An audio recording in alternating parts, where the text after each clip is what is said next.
And this is a Muslim home. In Islam, a successful mother or father is the one who has nurtured the children in a beautiful way, leading by example. And there is one more point I want to raise before I go to how to choose a spouse. And that is, in the same way that we would be so careful as to the upbringing within the home, even if it is 100% perfect. Say for example, there is nothing bad that happens in your home, you are happy with the manners of your child and grow up and so on. The external environment plays a bigger role in shaping the child nowadays than the internal environment. What you say to your child can be, yes, okay mom, okay dad, yes dad, oh wow, you know, it's okay. You have the rare cases of the women who might be in hijab, you know, in the home, and the mom says, wow. And as soon as dad drops them off at varsity, everything is gone. And then, dad, don't come now, still there's 10 minutes, dad, just park your car outside. Why? Because I quickly need to dress back. How dad dropped me, he must pick me. What happened between when dad dropped me and picked me, only Allah knows. And sorry, your schoolmates know as well.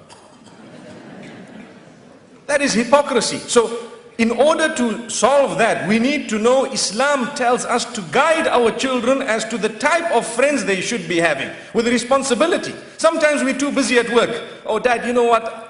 The dad says to his child, well look, I work and I sweat to earn the money to send you to the university, or I work and I earn the money to do this for you and to send you to the best of the schools.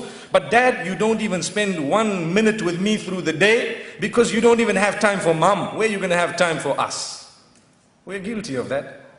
You know, a typical father, very busy man, comes home, he doesn't even greet properly. I hope this is not the case in KL. Remember, I'm fortunate that it's my first visit, so I cannot pinpoint to say this is a problem here.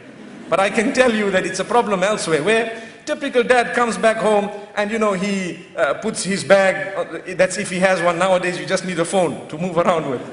And he puts it aside, and what happens, he will sit in front of the television and flick. The flicking is a male habit, if you know that.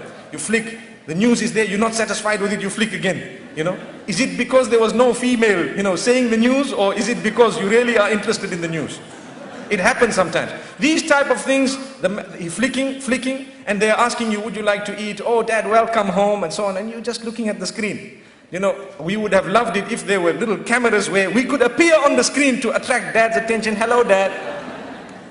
But this is a home. Is that a Muslim home? If we are not going to be fragmented as a result, what do we expect? So a Muslim will not do that. You need to realize your responsibility. You went to work. I normally tell people to spend or to have one meal with your children a day is worth more than 10,000 US dollars, and that is a very minimum figure. Because you can sit, not only table manners, but at the same time talk, speak, let them open up. How was your day? Oh, and do not blast a child when they come up with some negativity, but teach them.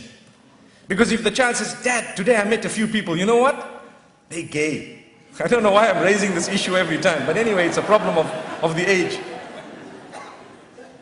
And you say, what? You get up from your seat, you dare see those people again? Okay. That okay was connected to your temper, not connected to the brain. Have you understood that? So do not treat your children that way. You engage them in discussion. Sometimes we don't have the time to engage our children in discussion, but we've got the time to think up how to expand our business. What's the point of a successful businessman? And yet his house is totally out of order. It would have been good if we had little tags for a little while saying, you know, like when you have a lift, they have a tag saying out of order. The next day it starts working.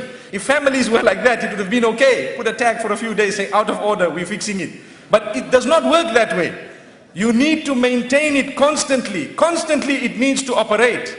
And you need to understand when someone comes up with something within the home, talk to them, find out how it happened. Perhaps the school you sent them to was wrong.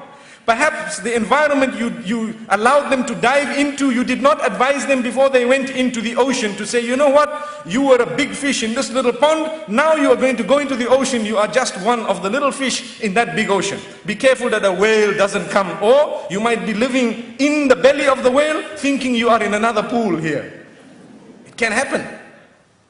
So we need to guide our children, talk to them. The point I've raised, I'm sure you've picked it up, is that when your child comes up with something negative, in order to maintain the home and protect it from defragmenting or fragmenting, you need to Communicate with the child, engage the child in a beautiful discussion, spend time. When you hear that type of statement from your child, it will tell you, I need to have 2 meals now with my children, not just one.